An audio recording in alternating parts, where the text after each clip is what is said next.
22 मई 2020 Pakistan international airlines की flight PK 8303 जो कि एक डोमेस्टिक एयरलाइन थी और लाहौर से कराची ट्रैवल कर रही थी। इस फ्लाइट में बहुत से लोग ऐसे बैठे थे जो अपने प्यारों के पास ईद करने जा रहे थे, जो कि इस एयरलाइन के टेक ऑफ होने के 2 दिन के बाद ही थी। बहुत अरसे के बाद ये लोग अपने प्यारों के साथ ईद करने इसलिए जा रहे थे क्योंकि इससे पहले कोविड-19 था और कोविड-19 की वजह से डोमेस्टिक और इंटरनेशनल फ्लाइट्स पे बहुत ज़्यादा रिस्ट्रिक्शंस थी। ये एक नॉर्मल फ़्लाइट थी और दिन भी नॉर्मल था।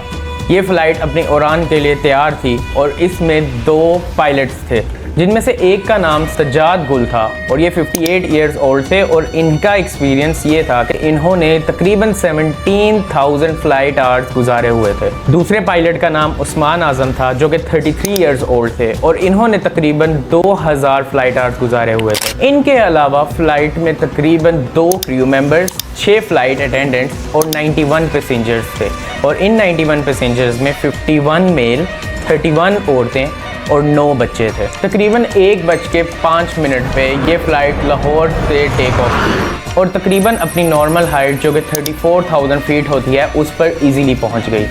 हर चीज़ नॉर्मल थी फ़्लाइट के दरमियान में, जिसे क्रूजिंग पार्ट भी कहा जाता है, और यहाँ तक सब कुछ नॉर्मल था। 2:15 बजे एरोप्लेन जो था वो कराची के करीब पहुँचने लग गया और ATC, जिसे एयर ट्रैफिक कंट्रोल भी कहा जाता है, उन्होंने नीचे से गाइड करना शुरू किया कि अपने एरोप्लेन को डिसेंड करना स्टार्ट कर दें और इसे फ्रॉम 34,000 फीट टू 10,000 फीट की हाइट पर ले आएँ। पायलट्स ने एरोप्लेन को ऑटो पायलट मोड पे लगाया और एरोप्लेन जो है वो आहिस्ता आहिस्ता से डिसेंड होना स्टार्ट हो गया। जब हमारे पास एरोप्लेन मकली के पास आया, जो कि एक कराची के पास का इलाका है, वहाँ पर आकर जब ATC मतलब एयर ट्रैफिक कंट्रोल ने कम्युनिकेशन करना शुरू की टू द एरोप्लेन, तो कम्युनिकेशन नहीं इस्टेब्लिश हो पाई। जब ATC ने एरोप्लेन के साथ कम्युनिकेशन करनी होती है तो वो एक स्पेसिफिक रेडियो फ्रीक्वेंसी से एरोप्लेन को सिग्नल भेजता है और एरोप्लेन भी उसी स्पेसिफिक एयर फ्रीक्वेंसी पर जो लिसनिंग कर रहा होता है। सेंडिंग एंड पर मतलब ATC एंड पर वो 125.5 मेगाहर्ट्ज़ की फ्रीक्वेंसी से सिग्नल्स भेज रहे थे, जबकि रिसीविंग एंड पर कैप्टन्स ने गलती से 126.6 मेगाहर्ट्ज़ की फ्रीक्वेंसी सेट कर दी थी, जिसका मतलब ये था कि एरोप्लेन रिसीव नहीं कर पा रहा था वो मैसेजेस जो ATC की तरफ से भेजे जा रहे थे। तकरीबन 3 बार कम्युनिकेशन ना इस्टेब्लिश होने की वजह से ATC ने एक एमरजेंसी फ्रीक्वेंसी पर सिग्नल भेजे जो हमेशा अवेलेबल होता है एरोप्लेन में। जब एमरजेंसी फ्रीक्वेंसी सिग्नल एरोप्लेन में रिसीव हुए तब कैप्टन्स को पता चला कि हमने जो रिसीविंग सिग्नल जो नॉर्मल कम्युनिकेशन के लिए यूज़ होती है उसे 126 पे सेट किया हुआ है। सो उन्होंने उसे 125.5 पे दोबारा से रीसेट किया और जो कम्युनिकेशन है वो रीइस्टेब्लिश हो गई। इस चीज़ का इस पूरे सानिये से कोई रिलेशन तो नहीं था, बट ये एक पहला पॉइंट था जहाँ पर हमें पायलट्स की अनप्रोफेशनल एटीट्यूड का आइडिया हुआ। ड्यूरिंग ऑल दिस जर्नी जो पायलट की कम्युनिकेशन थी वो कोविड-19 पेंडेमिक के जो सिलसिले थे उसी के मुतल्लिक हो रही थी।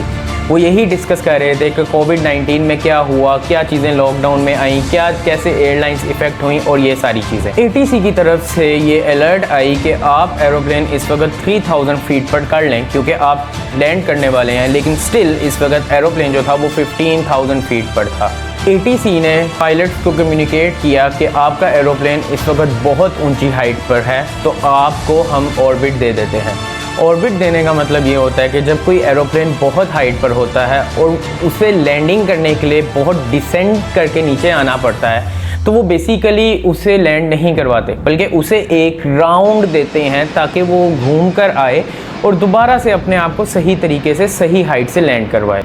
बट पायलट्स की तरफ से सिर्फ यही रिप्लाई आया कि नो प्रॉब्लम। अब यहाँ पर हमारे पास टचडाउन होने से पहले एरोप्लेन जो था वो सिर्फ 10 माइल्स की दूरी पर था, मतलब ज़मीन पर आने से पहले सिर्फ 10 माइल्स की दूरी पर था और उसकी हाइट बहुत ज़्यादा थी। थोड़े टाइम पर ज़्यादा हाइट को कवर करना था, डेट्स वाई डिसेंडिंग स्पीड जो थी वो हमारे पास बहुत तेज़ हो गई। ATC की तरफ से फिर ये बात बताई गई कि लैंडिंग आप बहुत तेज़ी से कर रहे हैं, ऑर्बिट अवेलेबल है, if you want we can give you the orbit. But pilot ने स्टिल यही कहा We don't need orbit. We will land safely inshallah. अब जब एरोप्लेन 5000 फीट की स्पीड पर पहुंच चुका था तो उसकी स्पीड 4000 फीट पर मिनट थी, जो कि 1000 फीट पर मिनट होनी चाहिए थी। इस तमाम सिचुएशन में पायलट के साथ बार बार कम्युनिकेट किया गया कि आप ऑर्बिट ले लें, लेकिन पायलट ने ऑर्बिट नहीं लिया और उन्होंने कहा कि हम लैंड कर लेंगे। इस सिचुएशन में जब एरोप्लेन बहुत तेज़ी से डिसेंड कर रहा होता है, बहुत हाइट से, और रनवे की तरफ बहुत स्पीड से आ रहा होता है, तो डिफरेंट किस्म के अलार्म्स बजने लग जाते हैं। जो ब्लैक बॉक्स की कम्युनिकेशन हुई थी उसके थ्रू ये पता चला कि जो कम्युनिकेशन अंदर चल रही थी वो स्टिल इररेलेवेंट थी इस ड्रास्टिक सिचुएशन के लिए। मतलब पायलट्स जो थे वो स्टिल अपने पास्ट इवेंट्स, कोविड-19, घर की बातें और इस तरह की बातें कर रहे थे और उन्हें नहीं पता था कि आगे कितना बड़ा डिजास्टर उनका वेट कर रहा है। कुछ ही देर बाद स्पीड जो थी वो 225 नॉट्स होनी चाहिए थी, जो वो 242 नॉट्स तक पहुंच चुकी थी। और एरोप्लेन के नोज का जो एंगल था वो 13.7 डिग्री बेंड हो चुका हुआ था। मतलब अगर एरोप्लेन सीधा चलता है तो वो 13.7 डिग्री से बेंड हो चुका हुआ था। जब इतने से कोई भी एरोप्लेन बेंड हो तो इंटरनली अलार्म्स, फर्दर अलार्म्स जो हैं वो बजने लग जाते हैं, और ये 13.7 डिग्रीज का जो बेंड होता है ये बहुत अलार्मिंग सिचुएशंस के लिए होता है। और हमारा एरोप्लेन PK 8303 जो था वो इसी बेंडिंग पर लैंड कर रहा था इस वक्त। जब एरोप्लेन सर्टेन हाइट पर पहुंचा और रनवे के बहुत करीब आया तो फ्लैप्स को डाउन कर दिया गया। जो एरोप्लेन के विंग्स के फ्लैप होते हैं जो बेसिकली लैंड करते वक्त डाउन होते हैं, वो डाउन कर दिए गए, और एयर प्रेशर इतना था कि फ्लैप्स भी उसकी स्पीड को स्लो नहीं कर पा रहे थे। एक सर्टेन स्पीड पर आकर, एक सर्टेन हाइट पर आकर जो लैंडिंग गियर है वो खोला जाता है। इस एरोप्लेन का लैंडिंग गियर भी उस सर्टेन हाइट पर आकर डिप्लॉय कर दिया गया, बट चूंकि एरोप्लेन की स्पीड बहुत ज्यादा थी और लैंडिंग गियर के खुलने की स्पीड उससे स्लो थी, तो जब तक एरोप्लेन जमीन पर पहुंचा लैंडिंग गियर जो है वो पूरी तरह से नहीं खुल पाया, और इसी तरह एरोप्लेन डायरेक्टली आकर रनवे के साथ टकराया और सबसे पहले उसके दोनों इंजन्स टकराए, और वो तकरीबन रगड़ते हुए कुछ देर तक चलते गए रनवे के साथ। रनवे पर ही बहुत ज्यादा आग उन इंजन्स में देखी गई और ATC और पायलट्स दोनों को पता चल गया कि ये एक बहुत अलार्मिंग सिचुएशन बन चुकी हुई है। चूंकि हमारे पास एरोप्लेन ऑलरेडी बहुत ओवर स्पीड पे था, ऊपर से जब नीचे आ रहा था, इस वक्त दोनों हमारे जो इंजन थे वो जमीन के साथ रगड़ रहे थे, हमारे लैंडिंग गियर जो है वो ओपन नहीं हुआ था, तो एरोप्लेन के अंदर एक कंप्लीट वाइब्रेटिंग सिचुएशन क्रिएट हो गई थी। एक इंजन जो है वो कंप्लीटली डिस्ट्रॉय हो गया था और दोनों इंजन्स के ऑयल लीक करने लग गए थे। पायलट ने ब्रेक लगाने की कोशिश भी की, बट चूंकि लैंडिंग गियर जो है वो पूरी तरह से डिप्लॉय नहीं हुआ था तो ब्रेक नहीं लग पाई। जब हमारे पास एरोप्लेन वाइब्रेट होना शुरू हुआ, अंदर और ज्यादा अलार्म बजना शुरू हुए, पायलट ने फिर से वो अलार्म्स बंद कर दिए। एक इंजन ने आग पकड़ ली और वो डिस्ट्रॉय हो गया। एक इंजन जो है वो कंप्लीटली फेल हो गया था, जिसकी वजह से एरोप्लेन के अंदर पावर जो है वो कम होने लग गई थी, और दूसरा इंजन जो है वो आहिस्ता आहिस्ता अपनी पावर लूज कर रहा था। अब चूंकि दोनों से ऑयल जो है वो लीक कर रहा था, तो इस वजह से जो इंजन्स हैं वो एक सर्टेन पॉइंट पर आकर, जब बेसिकली ऑयल बिल्कुल लीक हो जाता है तो ट्रैप कर जाते हैं, इंजन काम करना बंद कर जाते हैं एट दैट वेरी इंस्टेंट, जब हमारे पास ऑयल कंप्लीटली खत्म हो जाता है। पायलट ने यहाँ पर डिसाइड किया कि मैं दोबारा से एरोप्लेन को ऊपर हवा में चढ़ा लेता हूँ,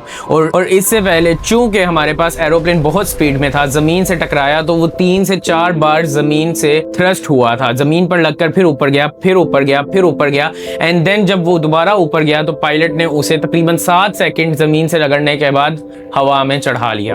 अब चूंकि एक इंजन जो था वो कंप्लीटली बंद हो चुका था, एक इंजन अपनी पावर लूज कर रहा था, तो एरोप्लेन के पास इतनी पावर नहीं थी कि वो हवा में बेसिकली ज्यादा देर रह पाए। ATC में बहुत खतरनाक सूरत हाल पैदा हो चुकी थी और हर बंदा हलचल में था। ये ATC में कम्युनिकेट किया जा रहा था कि उसने लैंडिंग गियर क्यों नहीं डिप्लॉय किए, और दूसरा जो मैनेजर था वो यही कह रहा था कि मैंने उसे कहा था लैंडिंग गियर मैनेज करो, और इस वक्त बेसिकली हमारी कम्युनिकेशन एरोप्लेन से नहीं हो रही थी।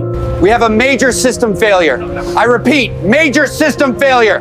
एक सर्टेन स्पीड पर जाने के बाद एरोप्लेन ने कंप्लीटली अपनी जो इंजन्स हैं वो बंद हो गए, क्योंकि ऑयल जो है वो कंप्लीटली लूज हो गया, दोनों इंजन कंप्लीटली बंद हो गए और एरोप्लेन जो है वो बैकअप एनर्जी पर आ गया। बैकअप एनर्जी एरोप्लेन की बस इतनी ही होती है कि लाइट्स जल जाए, थोड़ा बहुत अंदर का मशीनरी चल जाए और इतना चल जाए कि कम्युनिकेट हो सके और अंदर की AC वगैरह चल सके ताकि लोग हवा में सर्वाइव कर सके, बट वो इतना स्ट्रॉन्ग नहीं होता कि एरोप्लेन हवा में रह सके। और आहिस्ता आहिस्ता एरोप्लेन ने अपनी हाइट जो है वो लूज करना शुरू कर दी। करीबन 2:39 PM पर कैप्टन गुल ने ये कॉल दे दी, मेडे मेडे मेडे। सर मेडे मेडे मेडे पाकिस्तान 8303। मेडे मेडे मेडे ये जो कॉल होती है ये बेसिकली लास्ट सिचुएशन पर दी जाती है जब कैप्टन के हाथ में कुछ नहीं होता, वो एक इमरजेंसी हेल्प मांगता है कि the things are not under my control और please help me out, ATC को कहता है। बट मेडे मेडे कॉल देने के अगले ही मिनट तकरीबन 2:40 पर एरोप्लेन जो है वो अपनी हाइट काफी लूज कर चुका था और वो एक मोबाइल टावर से जाकर टकरा गया। उस मोबाइल टावर से टकराने के बाद वो एक मॉडल टाउन की गली में जाकर गिरा जहां पर बहुत ज्यादा घर भी थे। अब चूंकि ये एरोप्लेन मॉडल टाउन के एक रेजिडेंशियल एरिया में गिरा था तो ये घरों को चीरता हुआ सारे घरों को तबाह कर गया। चूंकि ये जुम्मे का दिन था और जुम्मे का टाइम भी था, बहुत से मर्द जो थे वो जुम्मा पढ़ने के लिए मस्जिद में गए हुए थे और घर में ज़्यादातर औरतें और बच्चे ही थे और इन तबाहकारियों की वजह से ज़्यादातर औरतें और बच्चे ही थे जो कि बर्न आउट हो गए। ईदी फाउंडेशन से जो फैसल ईदी हैं उन्होंने कहा 25 से 30 लोग जो हैं वो बर्न आउट होने की वजह से, मतलब जलने की वजह से हॉस्पिटलाइज हो चुके हुए हैं। और कुछ ही दिनों बाद एक छोटी सी बच्ची जो कि 13 साल की थी, अपनी बहनों के साथ छत पर सफाई कर रही थी, वो हॉस्पिटलाइज्ड होकर फौत हो गई। इस एयर क्रैश में जितने भी लोग बैठे हुए थे, जो मैंने आप लोगों को बताया, एरोप्लेन में जितने भी लोग बैठे हुए थे पहले, वो तमाम लोग मर गए सिवाय 2 लोगों के। तो मैंने अपना सीट बेल्ट खोला है, मैंने इधर उधर देखा है तो एक जगह से रोशनी अंदर आती हुई दिखाई दे रही थी, तो मैं उसको फॉलो करता हुआ बाहर निकला हूँ विंग के ऊपर चलता हुआ और 10 फीट की हाइट से जो है मैंने जंप लगा के बाहर गया। जो लोग इस हादसे में जाँ बाक हो गए, अल्लाह ताला उनको जन्नतुल फिरदौस में आला मकाम अता फरमाए और अल्लाह ताला उनकी मग़फ़िरत फरमाए। जी बहुत अच्छा लग रहा है, घर वालों के साथ रह के हर चीज़ है, बड़ा अच्छा लग रहा है, मतलब एक नई ज़िंदगी मिली है। सिर्फ 2 लोग ही बचे इस एयरप्लेन क्रैश में, जिनमें से एक बैंक ऑफ पंजाब के CEO जफर मसूद भी थे। कुछ ही दिनों बाद इन्वेस्टिगेशन स्टार्ट हो गई और कुछ क्लूज निकाले गए जिसमें पूरी की पूरी गलती पायलट की डिक्लेयर की गई और इन्वेस्टिगेशन ने कुछ ये वाले पॉइंट्स दिए। सबसे पहला पॉइंट ये था कि एरोप्लेन जो है वो किसी भी टेक्निकल फॉल्ट या वेदर फॉल्ट की वजह से डिस्ट्रॉय नहीं हुआ। एरोप्लेन जो है वो कम्प्लीटली ह्यूमन एरर्स की वजह से डिस्ट्रॉय हुआ है। सेकेंड पॉइंट ये था कि चूंकि एरोप्लेन बहुत ज़्यादा फास्ट स्पीड से डिसेंड कर रहा था और बहुत ज़्यादा हाइट थी उसकी, डेट्स वाई ये एयर क्रैश हुआ। पायलट ने कंप्लीटली और रेगुलरली जो ATC की इंस्ट्रक्शंस थी वो इग्नोर की, बार बार ये बताने की बजाय कि आप ऑर्बिट ले लें, आप मत डिसेंड करें। कैप्टन ने अपने आप पर कॉन्फिडेंस शो किया और ये शो किया कि वो लैंडिंग कर लेगा। ये भी बताया गया कि लैंडिंग के वक्त प्रॉपर जो SOPs होती हैं, प्रॉपर अलार्म्स होते हैं, प्रॉपर स्टैंडर्ड प्रोसीजर्स होते हैं, वो फॉलो नहीं किए जा रहे थे। एरोप्लेन जब भी डिसेंड होता है और स्पेशली इस इलाके पर जब भी डिसेंड होता है तो उसकी ट्रेजेक्ट्री कुछ इस तरह से होती है कि सबसे पहले वो सर्टेन हाइट तक डिसेंड करता है, फिर कांस्टेंट चलता है, फिर डिसेंड करता है। जबकि हमारा aeroplane PK-8303 directly certain height से सर्टेन हाइट तक इन फुल स्पीड लैंड करने की कोशिश कर रहा था। एक टीम वर्क भी जो अंदर 2 कैप्टन्स के दरमियान था वो भी प्रॉपर नहीं था, क्योंकि दोनों एरोप्लेन्स जो थे वो बेसिकली सही से कम्युनिकेट नहीं कर रहे थे। ब्लैक बॉक्स से यही पता चलता है उन्हीं कम्युनिकेशन में। इंजन्स जो हैं वो रनवे के साथ कंप्लीटली स्क्रैप हुए थे, जिसकी वजह से दोनों इंजन फेल हो गए थे और वो पावर इतनी नहीं गेन कर पाए कि वो दोबारा से उड़ सके। फाइनल जो बात बताई गई थी इन्वेस्टिगेशन में कि एक सर्टेन पॉइंट पर जाकर इंजन के पास इतनी पावर नहीं रही थी कि वो हमारे पास रनवे तक पहुंच ही जाए। ये सर्टेन सिचुएशंस थी जो बेसिकली एक एरोप्लेन में हुई और उसने कंप्लीटली डिस्ट्रॉय कर दिया। इसमें जो रिपोर्ट्स और ऑनलाइन रिसर्च के मुताबिक जो भी इंफॉर्मेशन मिलती है उससे तो यही पता चलता है कि कैप्टन की नेग्लिजेंस थी। So this was up to Moiz Asif. If you like this video, you can subscribe to this channel for further information and documentary type videos. मिलते हैं नेक्स्ट एपिसोड में, तब तक के लिए अल्लाह हाफिज।